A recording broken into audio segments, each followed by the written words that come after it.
PDF တွေနှစ်နဲ့ချီအခိုင်အမာတက်ဆွဲထားခဲ့တဲ့မြင်းကြံခရိုင်ထဲမှာရှိတဲ့နေမြေတွေအားလုံးကိုအခုမေလစမ်းပိုင်းမှာလက်လွတ်လိုက်ရတာနဲ့ပတ်သက်လို့အရင်တော့တိုက်ပွဲတိုင်းမှာတော်လိုင်းအင်အားစုတွေတို့ရှင်းနိုင်တာတစ်ခါမှမရှိခဲ့ဘူးအခုကျတော့သူတို့ကဘုံဒီပညာတုံးတယ်နောက်လက်နက်ကြီးပစ်ကူတယ်လက်ဆက်ပေးတယ်နောက်လေချောင်းပစ်ကူပေးတယ်ဒီ3လေးမျိုးနဲ့အလုပ်လုပ်တာတဲ့အတွက်ပြည်ပအင်အားစုတွေမှာအားနည်းမှုတွေအများကြီးရှိတယ်ပေါ့လေအဲ့ဒီအတွက်လည်းထုံးမိုးထားတဲ့နေမြေရန်တွေကိစ္စဆုတ်ပေးရတာရှိတယ်ဒီကြောင့်နဲ့အတူ Hunter virus ကူးစက်ခဲ့တဲ့အပျော်စီးသင်္ဘောပေါ်ကခီးသည်တွေကိုတည်ထုတ်သွားတဲ့ပထမဆုံးလေယာဉ် Tenerife ကျွန်းကနေထွက်ခွာသွားပြီဆိုတဲ့အကြောင်းအပါအဝင်နောက်ဆုံးရသတင်းတွေတင်ဆက်ပေးမှာပါရှင်။လူသေဆုံးမှုတွေရှိခဲ့တဲ့ Hunter virus ကူးစက်ဖြစ်ပွားရာအပျော်စီးသင်္ဘောပေါ်ကနေခီးသည်ပထမသက်သုတ်ကိုတည်ထုတ်သွားတဲ့လေယာဉ်ဟာစပိန်နိုင်ငံ Tenerife ကျွန်းကနေထွက်ခွာသွားပြီဖြစ်ပါတယ်။ Dutch အလံလွှင့်ထူထားတဲ့MV Hondias သင်္ဘောပေါ်ကနေတည်ထုတ်သွားသူတွေဟာစပိန်လူမျိုးတွေဖြစ်ကြပြီးသူတို့ကိုမဒရစ်မြို့ကစစ်ဆေးရုံတစ်ခုမှာ quarantine ဝင်ခိုင်းထားမှာဖြစ်ပါတယ်။သင်္ဘောပေါ်ကခီးသည်တွေကိုနိုင်ငံသားအလိုက်တည်ထုတ်သွားမှာဖြစ်ပြီးပြင်သစ်နိုင်ငံသားတွေကိုတော့ Grandilla စိတ်ကမ်းမြို့မှာသင်္ဘောဆိုက်ကပ်တဲ့အခါတည်ထုတ်ဖို့ရှိပါတယ်။ခီးသည်တွေကိုတည်ထုတ်တဲ့လှုပ်ဆောင်မှုကအဆင်ပြေချောမွေ့တယ်လို့ WHO ကမ္ဘာ့ကျန်းမာရေးအဖွဲ့အကြီးအကဲကသတင်းတောက်တွေကိုပြောပါတယ်။သင်္ဘောပေါ်ကနောက်ထပ်ခီးသည်တွေထံမှာ Hunter virus ပိုးလက္ခဏာမတွေ့ရတော့ဘူးလို့စပိန်အာဏာပိုင်တွေကဆိုပါတယ်။ Hunter virus ပိုးကြောင့်သင်္ဘောပေါ်ကလူ3ဦးသေဆုံးခဲ့ပြီးအတော်များများယောဂကူးစက်ခံခဲ့ရပါတယ်ရှင်။ဗြိတိရှစစ်တပ်ကဆေးဝန်ထမ်းတွေဟာ Hunter virus ကူးစက်ခံထားရတယ်လို့ယူဆရသူအမျိုးသားတဦးကိုကူညီကုသပေးဖို့အတွက်ကမ္ဘာပေါ်မှာလူသူအယောက်အပေါက်အနည်းဆုံးကျွန်းစုပေါ်ကိုလေထီးနဲ့ခုန်ချရောက်ရှိလာခဲ့ပါတယ်။လေထီးသက်သား6ဦးနဲ့ဆေးဝန်ထမ်း2ဦးပါတဲ့အဲ့ဒီအဖွဲ့ဟာ Atlantic သမုဒ္ဒရာတောင်ပိုင်းကဗြိတိရှပိုင်း Tristan da Cunha ကျွန်းပေါ်ကိုတွားရောက်ခဲ့ကြတာဖြစ်ပါတယ်။လူနာဟာအဲ့ဒီကကျွန်းသားတူဖြစ်ပြီး Hunter virus ကူးစက်ဖြစ်ပွားခဲ့တဲ့ MV Hondias သင်္ဘောအဲ့ဒီကျွန်းမှာရပ်နားစဉ်သင်္ဘောပေါ်ကနေဆင်းခဲ့တာဖြစ်ပါတယ်။အခုတော့သူဟာစိတ်ချရတဲ့အခြေအနေရှိနေပြီဖြစ်ပြီး quarantine ဝင်နေတယ်လို့သိရပါတယ်။ဒါဟာလူသားချင်းစာနာတဲ့အကူအညီထောက်ပံ့ဖို့အတွက်ဗြိတိန်နိုင်ငံရဲ့စစ်ဘက်ဆိုင်ရာဝန်ထမ်းတွေပထမဆုံးအကြိမ်လေဒီနဲ့တွားရောက်ကူညီတာဖြစ်ပါတယ်ရှင်။ပါကစ္စတန်နိုင်ငံအနောက်မြောက်ပိုင်းဘန်နုမြို့ကစစ်ဆေးရေးဂိတ်တစ်ခုမှာလက်နက်ကိုင်တွေ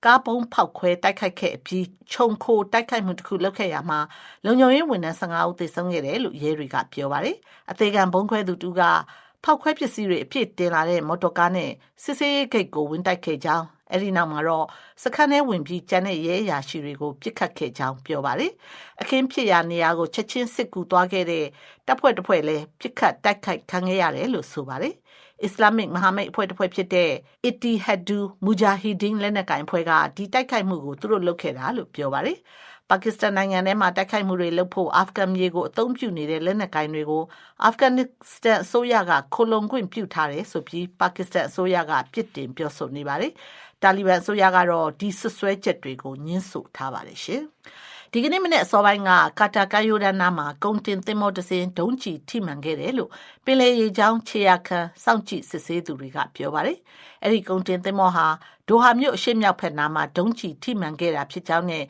သင်္ဘောပေါ်မှာမီးလောင်မှုအသေးစားတစ်ခုဖြစ်ခဲ့ပေမဲ့ထိခိုက်တိဆုံးသူမရှိခဲ့ဘူးလို့သတင်းတွေကဆိုပါတယ်။ဒါပေမဲ့လည်းဓာတ်ငွေရည်တွေသယ်ဆောင်လာပြီးပါကစ္စတန်ကိုဥတီသွားနေတဲ့ကာတာသင်္ဘောတစ်စင်းကတော့ဟော့မုစ်ရေလက်ကြားကိုဖြတ်ကျော်သွားနိုင်ခဲ့ပုံရတယ်လို့လည်းစောင့်ကြည့်သူတွေကပြောပါတယ်။အဲ့ဒီသင်္ဘောသားအောင်မြင်မြင်ဖြတ်ကျော်သွားနိုင်ခဲ့ရင်အီရန်အစိုးရကကြိုတင်ခွင့်ပြုထားတဲ့အဲ့ဒီဖြတ်ကျော်မှုဟာအီရန်စစ်ပွဲစကတည်းကဒေသရင်းကနေကာတာရဲ့ပထမဆုံးလောင်စာဆီတင်ပို့မှုဖြစ်လာပါလိမ့်မယ်။တခါကူဝိတ်အစိုးရကတော့ဒီကနေ့တင်းနှင်းတွေနေ့မှာသူတို့ရဲ့လေကြောင်းပိုင်တဲ့အတွင်း drone တွေကိုခြေရာခံမိပြီးလေကြောင်းကာကွယ်ရေးစနစ်နဲ့ဟန်တာဖျက်ဆီးပစ်ခဲ့တယ်လို့ပြောပါတယ်ရှင်။ IDF အစ္စရေးစစ်တပ်က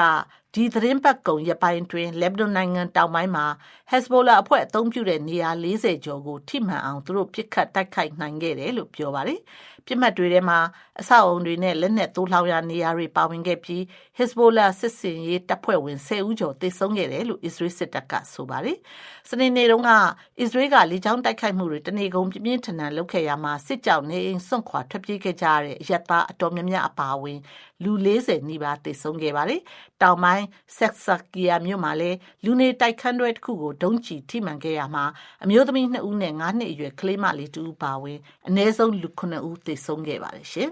။ အိန္ဒိယနိုင်ငံတောင်ပိုင်းမှာရုပ်ရှင်သရုပ်ဆောင်ကနေနိုင်ငံရေးသမားဖြစ်လာပြီးတမင်နာဒူးပြည်နယ်ရွေးကောက်ပွဲမှာအနိုင်ရခဲ့တဲ့ပါတီကိုဦးဆောင်သူစီဂျိုးဆက်ဗီဂျေးဟာပြည်နယ်ဝန်ကြီးချုပ်ဖြစ်ဒီကနေ့ကျမ်းသစ္စာကျိန်ဆိုခဲ့ပါတယ်။ TVK ပါတီခေါင်းဆောင်စီဂျိုးဆက်ဗီဂျေးဟာချန်နိုင်းမြို့တော်မှာသူ့ကိုထောက်ခံအားပေးသူထောင်သောင်းများစွာရှေ့မှောက်မှာကျမ်းသစ္စာကျိန်ဆိုခဲ့တာပါ။သူဟာညွန့်မောင်းအစိုးရအဖွဲ့ကိုဦးဆောင်မှာဖြစ်ပြီးသူ့ပါတီဟာပြည်နယ်လွှတ်တော်ကအမတ်နေရာ108နေရာကိုအနိုင်ရခဲ့ပါတယ်ရှင်။သောတာရှင်များရှင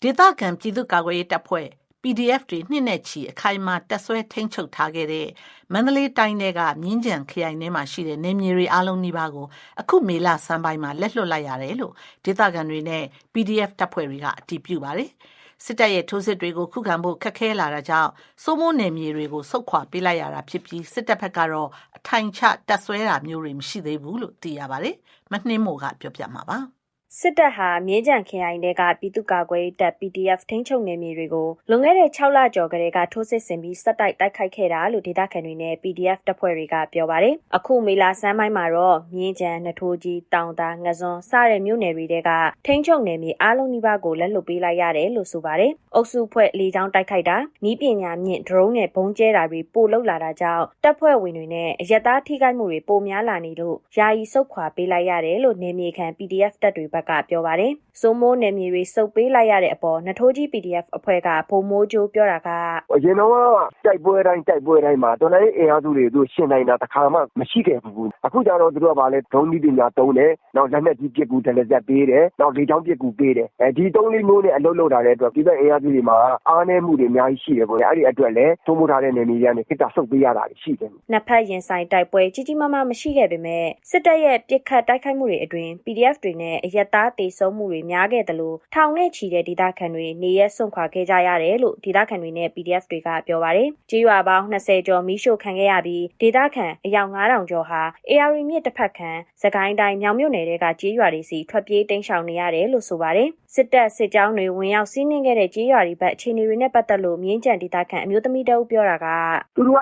ဝင်ပြီးလို့ရှိရင်ဒီ PDF တွေနဲ့ပေါ်မပြူသူတို့ကအိမ်တွေကိုမီးရှို့ပြီးပြန်ဆုတ်သွားတယ်သူတို့ကမနေဘူး PDF တွေကတော့ကျန်းနေရတာပေါ့အဲ့လိုမျိုးကျမတို့ကတော့ငញ្ញလဲပြီးချင်တယ်ပြည်သူတွေလည်းအရန်တန်းလာပြီလေအဲ့ဒါကြောင့်မလို့ဒီဟာကိုအများဆုံးပြီးချင်ဒါမှလည်းကိုယ့်အိမ်ကိုပြန်ရမှာလေတချို့ဒေသခံတွေကတော့မြို့ပေါ်တွေဘက်ပြောင်းရွှေ့သွားကြတယ်လို့အခုထိဘေးလွတ်ရာဘုံကြီးကျောင်းတွေနဲ့တောတောင်တွေမှာပဲခိုလုံနေကြရဆဲဖြစ်တယ်လို့ဆိုပါတယ်စစ်တပ်ဟာပခုတ်ကူဘက်ကတက်လာတဲ့စစ်ကြောင်းမိထီလာဘက်ကဆင်းလာတဲ့စစ်ကြောင်းပြင်နယ်မြေခံပြည်သူစစ်အဖွဲ့တွေနဲ့စုပေါင်းပြီးအင်အားရာနဲ့ချီနဲ့ထိုးစစ်ဆင်နေတာလို့ကာကွယ်တပ်တွေဘက်ကပြောပါတယ်ဒါအပြင် AR မြစ်တစ်ဖက်ကမကွေးတိုင်းပခုတ်ကူခရိုင်တွေကစိတ်ဖြူပေါက်မြိုင်ရေစကြိုပခုတ်ကူစတဲ့မြို့နယ်တွေဘက်မှာလည်းစစ်တပ်ကအင်အားအများအပြားသုံးပြီးနယ်မြေပြန်လည်ထိန်းချုပ်နိုင်ဖို့အတွက်စ조사နေတယ်လို့သိရပါတယ်ရှင်သောတာရှင်များရှင်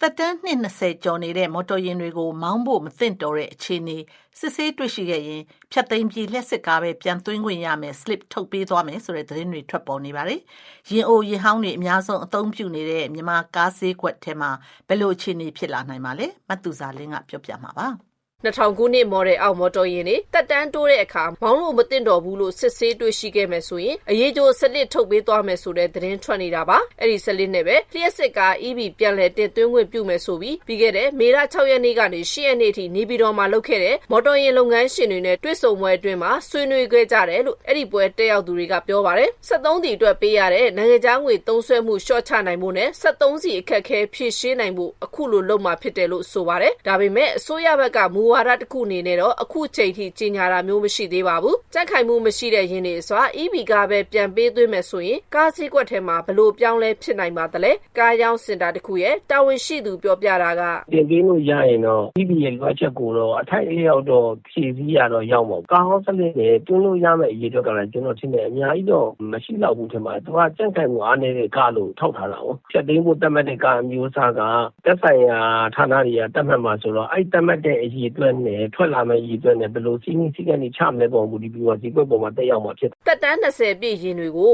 ကြန့်ခိုင်မှုစစ်ဆေးပြီးမှလိုင်စင်ဝင်ခွင့်ပြုမယ်ဆိုတာကအရင်ကတည်းကသတ်မှတ်ပြီးသားရှိပါတယ်။ဒါပေမဲ့မဖြစ်မနေအနှံရမယ်ဆိုတာမျိုးတော့မဟုတ်ဘူးလို့ကားလုပ်ငန်းကျွမ်းကျင်သူတွေကပြောပါတယ်။ဒါပေမဲ့အခုလိုမျိုးသတင်းကအတည်ဖြစ်ခဲ့ရင်ကညနာဝန်ထမ်းတွေလက်ထဲကိုလုတ်ပိုင်ခွင့်ပေးလိုက်သလိုဖြစ်နိုင်တယ်ဆိုပြီးကညနာနဲ့နှီးဆက်သူတူပြောတာက ကညနာနဲ့ပတ်သက်လို့အနီးကပ်ဆုံးပြောမှဆိုရင်ဂျင်နာစစ်ကြတတ်မှတ်ထားတဲ့ကအစလေးတွေမှာပါနေတယ်။ကဲအယူအမကားကိုလည်းသူလုံးဝကောင်းပါတယ်ဆိုရင်သူလက်ထင်ပါပဲ။သူတတ်မှတ်ရင်ကကျွန်တော်လည်းကိုယ်အစည်းမချက်ဒါကြီးမတတ်မတိုးပြီးနဲ့ကိုအဲ့လေဒီမှာဒီပြောချက်ကိုအဲ့ဒါဆိုတမျိုးပေါ့ဗျာဟုတ်မှာလက်ရှိရေဟောင်းတွေအတွက်စစ်လက်တတ်မှတ်ချက်ကဒစည်းကို300ဝန်းကျင်ရှိနိုင်တယ်လို့ကားရောင်းဝယ်သမားတွေကခန့်မှန်းပါတယ်။သမ္မတဟောင်းသိန်းစိန်လက်ထက်မှာ20ပြည့်တဲ့ကားတွေကိုအနှံခွင့်ပြုခဲ့ပြီးစစ်လက်ထုတ်ပေးကရင်တင်သွင်းခွင့်ပြုခဲ့ပါတယ်။ NLD အစိုးရလက်ထက်မှာတော့အဲ့ဒီစနစ်ဆက်ရှိခဲ့ပြီးပဲကားမော်ဒယ်တတ်မှတ်ချက်နဲ့ခွင့်ပြုတဲ့မူဝါဒကိုမကြာခဏပြောင်းလဲခဲ့ပြီးနောက်ဆုံးမှာတော့ညာမောင်းကနေဘယ်မောင်းတင်သွင်းတာကိုပြောင်းလဲခွင့်ပြုခဲ့ပါတယ်။စစ်အာဏာသိမ်းပြီးနောက်ပိုင်းမှာတော့နိုင်ငံခြားငွေသုံးစွဲမှုလျှော့ချတဲ့အနေနဲ့ကားတင်သွင်းမှုကိုအကန့်အသတ်နဲ့သာခွင့်ပြုခဲ့ပြီးလျှက်စစ်ကားတွေကိုသာလွတ်လွတ်လပ်လပ်တင်သွင်းခွင့်ပြုထားပါတယ်ရှင်။သောတာရှင်များရှင်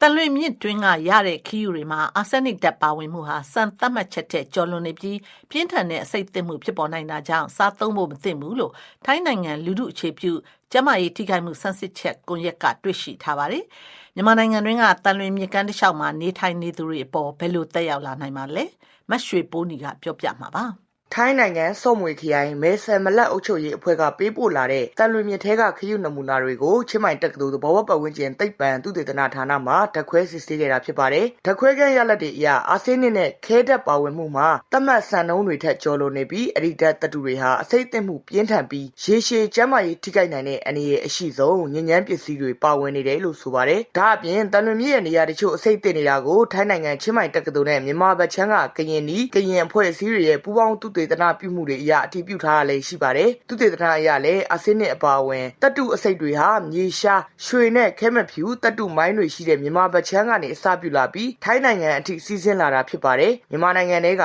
တန်လွင်မြစ်ဝှမ်းမှာလူဦးရေ6.1 သန်းထိုင်းဘက်မှာတော့6သိန်းလောက်နေထိုင်တယ်လို့သုတေသနစာတမ်းတွေမှာတွေ့ရပါတယ်။တန်လွင်မြစ်ဖြတ်တန်းစီးဆင်းတဲ့အဓိကဒေသတွေဖြစ်တဲ့ကရင်ပြည်နယ်ကအာဆင်းနစ်များနေတဲ့တန်လွင်မြစ်ထဲကငါးတွေမှာပုံစံမမှန်တဲ့အခြေအနေကိုကရင်ပြည်ကဒေသခံတဦးပြောပြတာကတန်လွင်မြစ်ထဲမှာပမာရိုးငါးနဲ့မတူတော့ဘူးပေါ့နော်တချို့ကလည်းလက္ခဏာတွေကရှိနေတယ်ပေါ့နော်ရန်နာလိုမျိုးအဖို့အရောင်မျိုးအရာလိုမျိုးပေါ့နော်ဖူးရောင်မျိုးလည်းဖြစ်တယ်ဆက်လို့လိုမျိုးလည်းဖြစ်တဲ့ဟာမျိုးလည်းရှိတယ်တော့ငါဘောတော့လည်းတိတ်မကောင်းတော့ဘူးပြောတော့ရှိတယ်ပေါ့နော်အစိမ့်များရင်တော့ဒါကဘလို့ဖြစ်ဆိုရဒီတာပဲအစိမ့်တင်ရေကိုသုံးဆွဲမိရင်အစိမ့်တင်ထားတဲ့ငါးဖားခရုစတဲ့ရေနေတတဝါတွေကိုစားတောက်မိရင်ပြုတ်အန်တာဝင်းလျှောကြွတ်တက်တာတွေကိုခံစားရနိုင်ပြီးရေရှည်မှာဆိုရင်လည်းစီးအိမ်အဆုပ်အရေပြားစတဲ့ကင်ဆာတွေဖြစ်လာနိုင်တယ်လို့နှလုံးသွေးတိုးစီးကျိုအသက်ရှူလမ်းကြောင်းဆိုင်ရာယောဂတွေလည်းဖြစ်စေနိုင်တာဖြစ်ပါတယ်။မွန်ပြည်နယ်အတွင်းကတန်လွင်မြစ်ကမ်းဘေးနေထိုင်သူတွေကတော့အခုလိုအာဆင်းနစ်အဆိပ်အကြောင်းကြားသိတာမျိုးမရှိပဲငါးတွေကိုပုံမှန်တိုင်းဖမ်းဆီးနေတယ်လို့အဲ့ဒီကပရိဒအဖွဲ့ဝင်တဦးကအခုလိုပြောပါတယ်။သူ့မူလအတိုင်းပဲငါးဖမ်းတဲ့လူလည်းသူ့ဖမ်းနေတယ်ဒီကြေးရွာတွေလည်းတော့တောက်သုံးတဲ့လူတွေတောက်သုံးနေရပဲဘာမှတော့ဒီတန်နေလည်းမကြပါဘူးကျွန်တော်ဒီဘက်ချမ်းပါတန်နေပြဘေးမှာနေကြတဲ့လူတွေရှိတာပဲလေငါးတွေလည်းပုံမှန်တိုင်းပဲဖမ်းဆီးနေတာပဲတွေ့တယ်အာဆင်းနစ်အပါအဝင်ဓာတုအဆိပ်ရာခိုင်နှုန်းအများစုလျော့နေဖို့ကရင်းမြစ်တွေဖြစ်တဲ့တတ္တုတွင်းတွေရက်လိုက်ဖို့သာဖြစ်တာကြောင့်ဒီလိုတားမြစ်ဖို့ကလည်းမလွယ်ကူနိုင်ဘူးလို့လေ့လာသူတွေကဆိုကြပါတယ်။